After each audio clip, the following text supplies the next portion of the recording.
What's your badge number, by the way?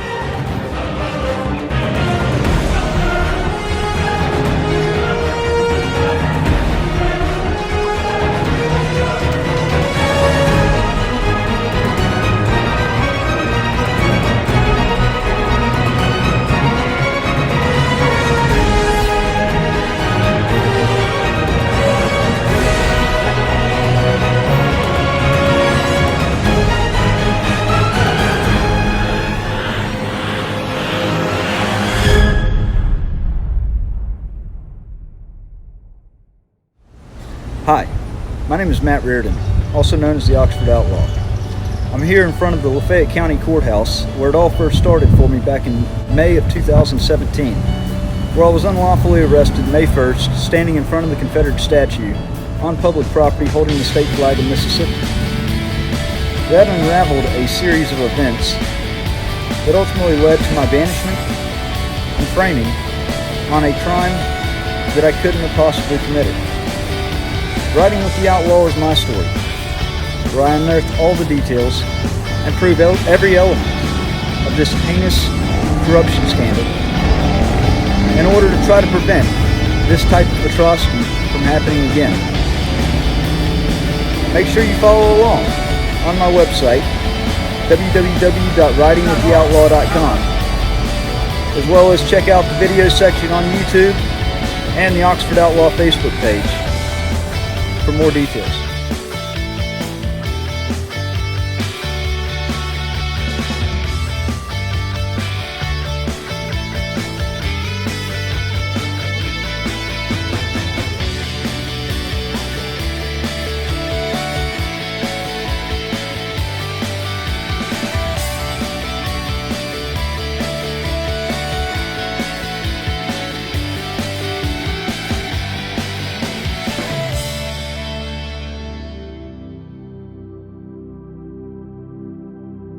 Marine Corps veteran. I'm a patriot. I'm a 3%er. I took an oath at the end of 2007 to uphold and defend our Constitution from all enemies, both foreign and domestic. My oath had no expiration date. Nowhere in the military oath is there an expiration date that says that this oath is only good until the time of your service ends. And it's like that for a very particular reason. You see, when I took an oath back in 2007 to uphold and defend our Constitution, I swore an oath to our country and ultimately wrote a blank check to our government for an amount up to and including my life. I wasn't deployed. I was never sent to a deployable squadron. In fact, I was in the air wing, and I was part of a non-deployable squadron that actually trained new pilots to fly the AV-8B Harrier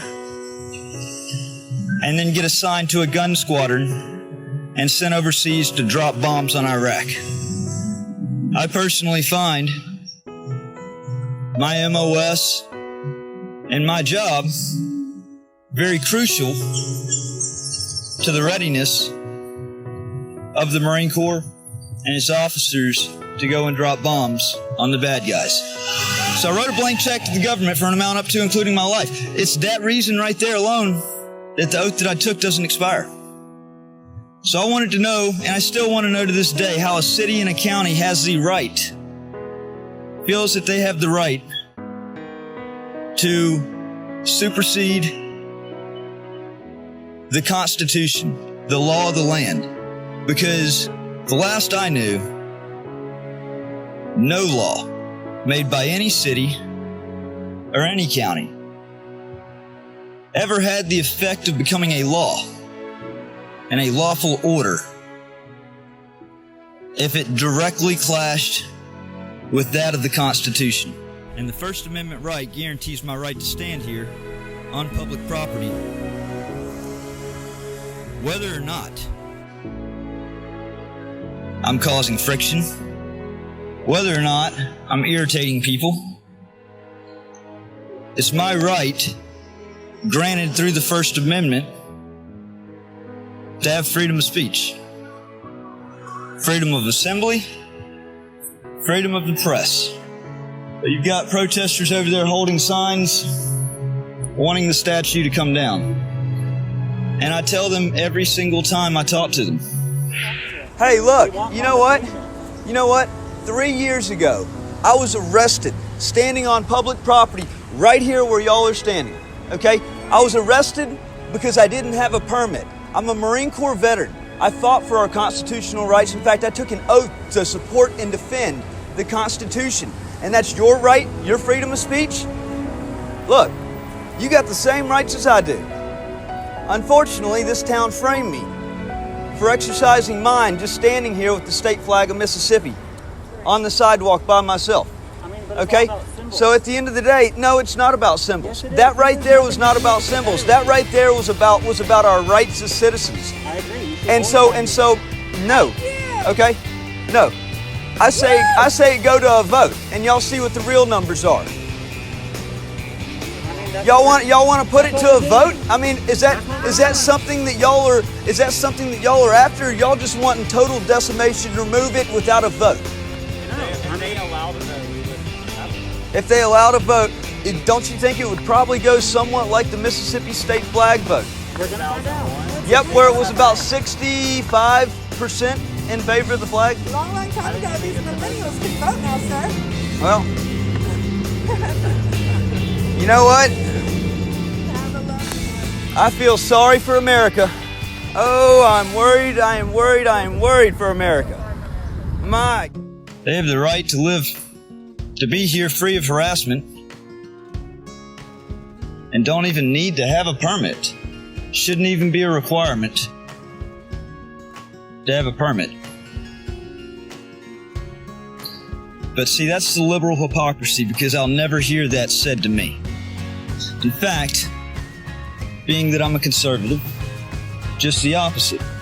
Back in May of 2017, false reports were called up there about me causing problems on the square, even though I wasn't saying a thing. I was just holding a state flag, had a gun on my hip. Long story short, Deputy Pruitt said I had to leave. I didn't have a permit or I was going to face arrest. He said I was going to take the video straight to my attorney. I couldn't be threatened with my First Amendment rights. His uniform was a little bare that day. He had forgotten to put his badge back on before coming out. Took about 7 steps off, and I turned around to ask him what his badge number was. That infuriated him because it made him look horrible, as if he wasn't already doing a good enough job of that himself. When he came trying to trod on a Marine Corps veteran and a patriot's rights to stand there in solitude, by myself, not even as a group, holding the state flag of Mississippi. I was arrested. When I asked him what his badge number was, it infuriated him. He took me to the jail. I maybe was in the jail for about an hour before I posted bond. I grabbed my state flag. My car was parked right here on the square still. And I decided I was going to take a victory lap and walk from the sheriff's department with my state flag back to the square. And I did a victory lap around the square, holding my state flag, proudly holding my state flag. Because I knew what I did was not wrong. And you can try to paint me into a corner and try to demonize me all you want to. Fact is, even by the sheriff's department's own admission, and through multiple agencies, news agencies, I was arrested for holding the state flag on public property. Chain of events after that. Okay.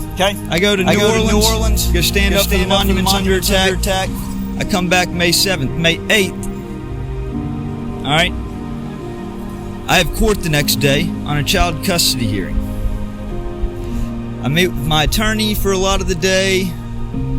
I end up doing a countersuit against my ex, and I get the bright idea to go and serve her attorney with the countersuit. Oh, it was epic. On Facebook. Saw them in court the next day. Just a bit of a fireworks clashing between the attorneys. Long story short, we'll fast forward to taped in. About May 19th, see, I was patronizing Frank and Marley's, a bar on the square, just about every day.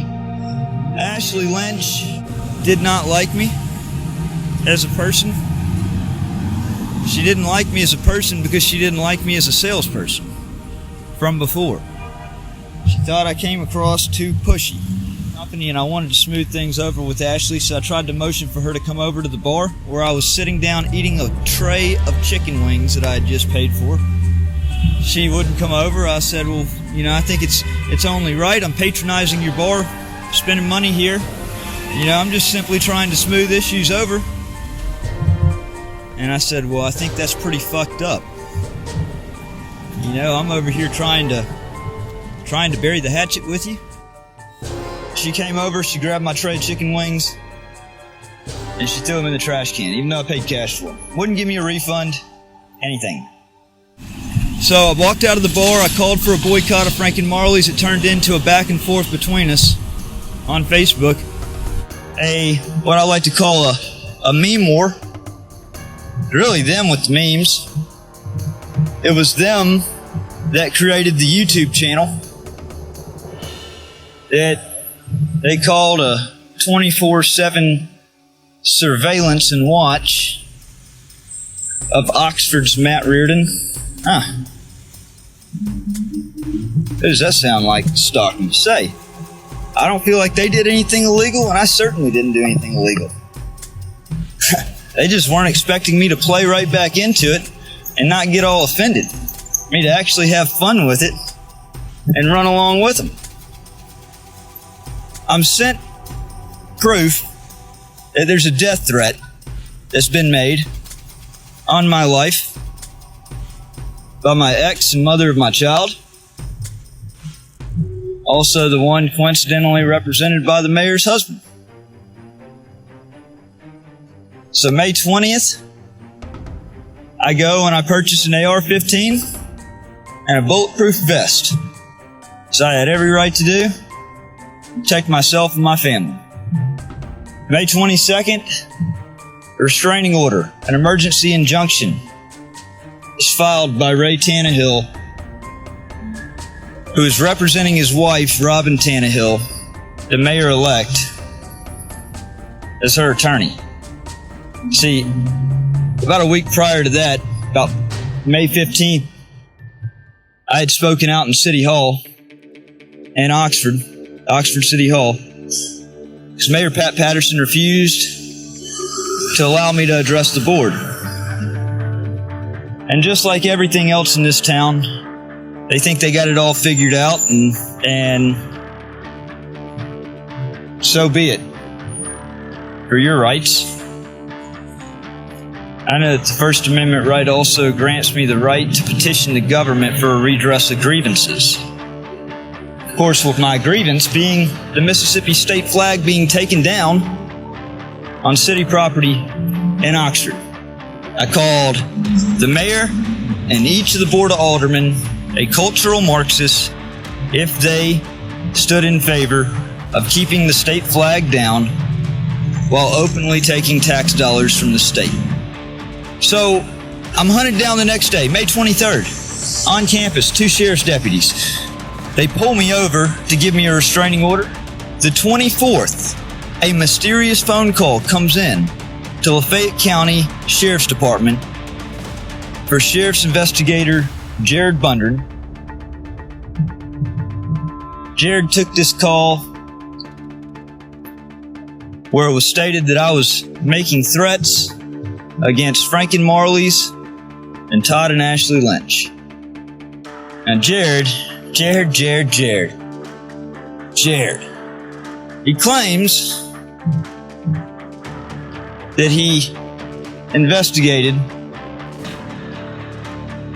my Facebook profile. He said that he saw proof of multiple threats. I've clearly stated in all my videos, even way back then, before that I wouldn't go on the offensive. That I'm a patriot, I'm a 3%er. I'm there to protect myself, my family, and innocent bystanders. Those unable to defend themselves. May 25th,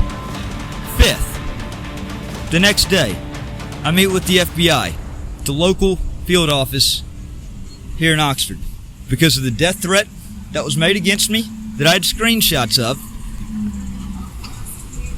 It's already a liberal hypocrisy like none other shown in this area. You see plenty of proof of that with riding with the Outlaw. Plenty of proof of it. But I also met with him because I felt like my First Amendment rights had come under attack. To protect somebody coming on board as the mayor.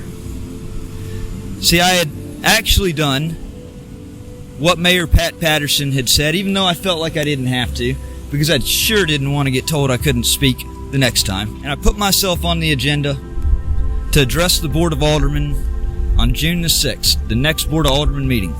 And I was slotted to speak right after Joey East. The article is in the local Voice. When I got pulled over May 23rd and given the restraining order, essentially keeping me 500 feet away from the Tannehills, from Robin Tannehill, who is the whatever alderman who's going to be there because she was an alderman, it effectively barred me from speaking. So I met with the FBI about these two issues that were major issues, as well as information that had been given to me in regards to what was purported as embezzling. This attorney embezzling money directly out of the trust fund of my ex. I said enough was enough after they did that. Leave it to the authorities to investigate. I don't have the exact details, but I knew I had two other reasons to meet with him. Coincidentally, the next day, May 26th, I'm surrounded on the square by sheriff's deputies, arrested, not told what I was being arrested for until they got me to the jail. There, I was hit with the affidavit that I was on or before May 8th. I put the Lynches in fear of their life with an AR-15 at their house. How could that be? When I purchased the AR-15 on May 20th. And I did so because I had a death threat made to me. The FBI stood by with their hands in the cookie jar, refusing to show any proof. I mean, they've got their own cybercrimes division. Surely, through the sit-down meeting that I had with them, they would be able to surely shed some light, because after all, wasn't Michael Flynn charged with lying to the FBI?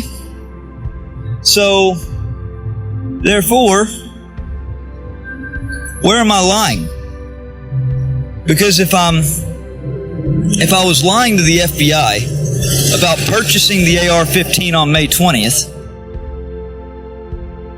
then where's the FBI right now to arrest me for lying to the FBI? Crickets. And it's because at this very time, the FBI was a politicized weapon. A politicized weapon that was documented in full detail with the disgusting, absolutely disgusting, illegal wiretapping campaign that they conducted on General Michael Flynn. No reason to actually ever wiretap the guy. And then when they charged him, they threatened that if he didn't plead guilty to something that he didn't commit, that they were going to come after his son. I mean, how disgusting and low down can you get? That whole organization needs to be disbanded completely. the FBI is causing more harm to society than they're causing good. Fact. They've turned into a politicized weapon that allows an innocent person to get framed, knowing that they had the proof. So I sit in jail from May 26th, get a bond hearing May 30th. Judge meets with sheriff's investigator behind closed doors for about 10 minutes prior to coming out. I'm in an orange jumpsuit. She reads me the charge. I said, "Your Honor, I'd like to address the court." She said, "Mr. Reardon, you have the right to remain silent." And I said, "I know what my rights are. I know what my rights are. Take a stand for them. But I don't choose to invoke it. In fact, right now, I choose to invoke my first, my freedom of speech." She wouldn't let me speak to address the court to show that the state had absolutely zero proof, zero evidence, and that I had 100% evidence of my innocence. Crooked. And even more crooked was I was given a $150,000 bond. It was already 2 days past the allotted window for me to actually get a bond hearing. You're only supposed to get 2 days. They made me sit in jail for 4. They did that with a goal in mind, because the mayor's election was June the 6th, exactly 7 days later. All right? Exactly 7 days later, the mayor would become elected in an unopposed race. She would become Oxford's 36th mayor. She would scathe through without any political ramifications or anything backfiring in the process of her becoming elected.